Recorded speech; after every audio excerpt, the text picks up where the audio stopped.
We've used fills and charcoal together to make this painting one way. Now let's really paint with oil.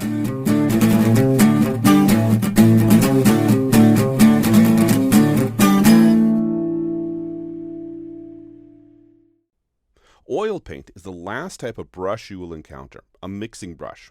While making a stroke, the color from the current layer blends into the new color. Let's give this a try on a blank layer. I've got loaded the end state for the last video. Again, I'll be using the RYB Basic Color Palette to keep things simple and bright. See the video, Secrets of the Color Disc, for more information about this palette. I'll go into Layers, and I'm going to hide just about everything here. So let's just start hiding everything we got here. Okay, with everything hidden, I'm going to go find layer 1, and I'm going to move that one up to the top to start this. And I'm going to do a new layer above layer 1, okay? And I'm going to now look at the paint category of brushes. We've got lots of different ones here. Most of these brushes are like the ones we've used before. So, for example, round brush here, and I'm going to draw an orange, and let's make this 40% size. 44 works. And I can draw a line, and you can see it's just a solid line. It's not very exciting. And you can draw another one, and it doesn't even mix at all, okay? Now, some of these do have some patterns, and like the fresco brush. So you can go over here, and you'll find fresco. Over here. And that one has a bit of a pattern, and if you go over itself, you can see it starts to darken itself a lot like charcoal or the marker, okay? And so it's doing the blending type of thing we've seen with that one. Now, those are the two kinds of brushes we've already seen. The interesting brush is the oil brush. And let's go up a little bit here. You'll see there's oil paint and turpentine. Now, I'm going to use the oil paint here. Turpentine works the same. I'm going to change my color to blue. And let's see, we're going to put oil paint here. Let's move that up to about 50% size so we can see what we're doing. I'm going to just paint a line over what I just did. Okay. And you could see, particularly over here, what's going on. It's starting to blur in some of that orange. I'll do it again over here. And you can see that it starts to put streaks of the color underneath into what you are doing. So we got some here. You can see some here. And I'll do one more across this like this. You can see it's got the whites here. It's got a little bit of the oranges in here. So we can see what that's happening here. This is what's known as a mixing brush. I can change to black. And I can do the same thing with the turpentine brush, just to show you what that would look like. And I'll make some more lines here, and I can just like scoot over here. And you can see even with a small brush, it's starting to do that kind of pattern. You can see it does it even more so here, where we get a lot of mixing of color as it goes through these other colors. Now we can use these brushes to make painterly images. So let's try this in our painting from the last video. So I'm going to go ahead and hide this layer.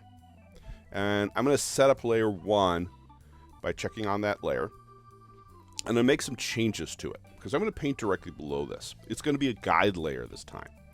It'll be easier to work with if I change the transparency with it to around 30 to 50%. So I'm going to go into layer 1 here. And I'm going to move this down to, around there. 40% works fine. And you can see the lines are now a little grayer because it's transparent. And as a habit on black and white layers like this, when I'm doing line drawings, I don't need it here, but I usually set this one to multiply. For everything that you're going to be doing where you've got a JPEG image where it's a white background on a black, this will make sure that you can see the image below it. So let's make sure we set that to multiply, just as a habit. And another thing I tend to do is I make sure I lock this layer so that I'm not actually drawing on it. Okay. And now I'm going to select the layer below layer 1, and I'm going to add a layer. And I'm ready to go with starting to put some stuff in. And I'm going to start with the skin tone. So let's go over here where, let's say, where the arm is. I'll treat the structure of the body similar to the cylinders we shaded in the charcoal lesson. Light colors are facing the light source, in this case the sun from our original picture, and dark colors are in the shadows. So I'm going to pick yellow here. at about 10% size and paint in along the arms, legs, and face and chest in those areas. So I just picked that up, and we're going to go back over here to oil paint because I like oil paint better. And it's too big, so let's move this down. Again, I said 10% size. And that should be good enough to do this. And I can start to just sketch in by just brushing with my finger. I'm doing this all with my finger. Don't use a Apple Pencil, by the way. You'll find some really odd results. And I'm just going to put into here, as I work through this, just my finger brush through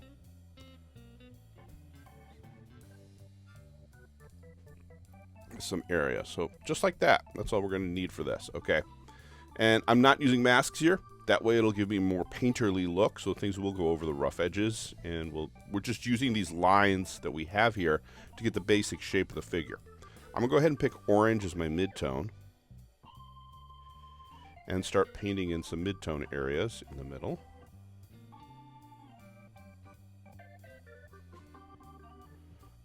Maybe a little bit here. On the shoulders. Let's get the head a little bit.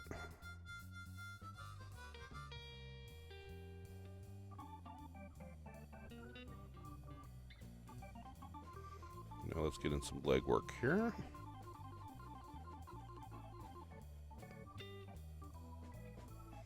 And I went over my yellow a little bit. And these are opaque colors so that you can always paint back over them if you need to. Like that. And let's go into here so we can define that leg a little better.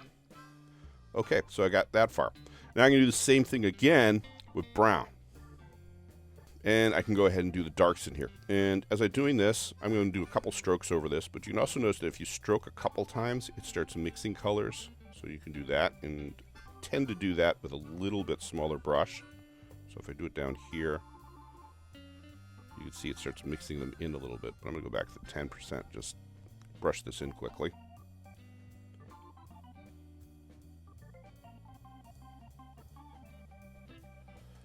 Okay, that's the legs. Let's get this arm here.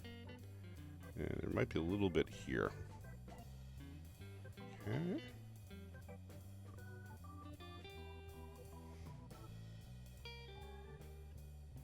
And again, we're not getting too detailed with this. We're just brushing it in roughly to get a good shape like that. Okay, and so that's pretty much what we need to get for this. And we're going to follow the same pattern for the rest of the figure. I'm going to do the shorts next. So let's go in here where the shorts are. And I'm going to do that the same way. I'm going to go ahead and add another layer above the skin tone so that it doesn't mix. Because if I, for example, start playing with blue here, it could start mixing in with the colors underneath it, and I don't want that to happen. So what I want to do is make a new layer, and then use this layer to take care of that. And I've got my blue set, so I can go ahead and start putting in some blue. And now you notice that it actually covers over the blue, which is also nice. So I'll make some lines like this, flip up like this. And you'll notice that we've been using a very geometric shape here.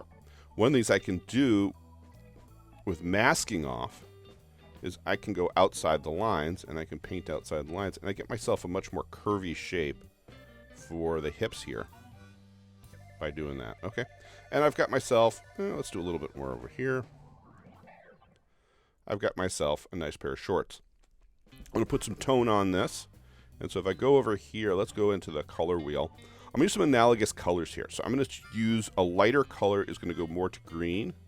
So I'm going to go over here, pick a light blue-green, and we'll pick a light blue-green like that.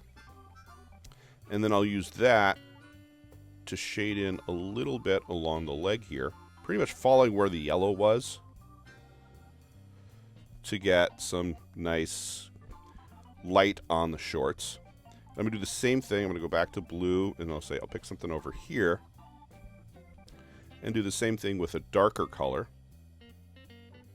So I'll bring down the brightness on that and do the same thing. And I tend to like to keep my bottom of the shorts are going to have a little bit of a shadow on them, so I'll put that there. So like so. And I just put in a couple little lines there to say, okay, here's where my shadow is for the shorts. Okay, so we got that one. So now we've got the shirt to go here. So let's go back up here. We're going to do the same thing. I'm just going to add another layer and do the same thing I just did. This time I'll do it with red. And I'll make a red shirt.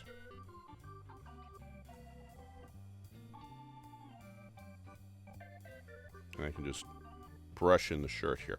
Now, this here looks too steep an angle for this kind of painting. You could do it this way, but I don't like it that geometric. I like more curves on this. So what I'm going to do is I'm just going to go outside the line and match my curves for the shorts here. I'll do the same thing over here so that we get far more curvy shorts and hips. So you can see there's a lot different there than what it was originally. Okay, and so we got that pretty much worked out, but you'll notice we've got a new problem, and that's that the hand, because of the way these layers are set up, layer 17 is above layer 15 where we have our skin tones. So our hand is now obscured. So what's the best way to do with that is you're going to make another layer, and I'm going to reset what's going on in this layer for the hand. So go back over here to yellow, and then brush some more yellow in. And I might bring my brush down a little bit so I'm working a little more detailed. And then go with the orange again. Maybe a little bigger. And then some brown. And that fixes that up. Okay.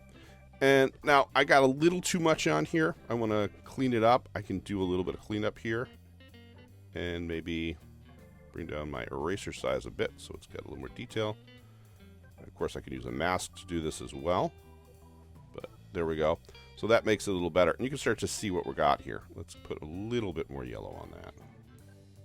Okay. Now, this might not look 100% right for the rest of the arm, so you may be blending. And so I've already got my oil paint on the smudge tool, and I can just go smudging over here.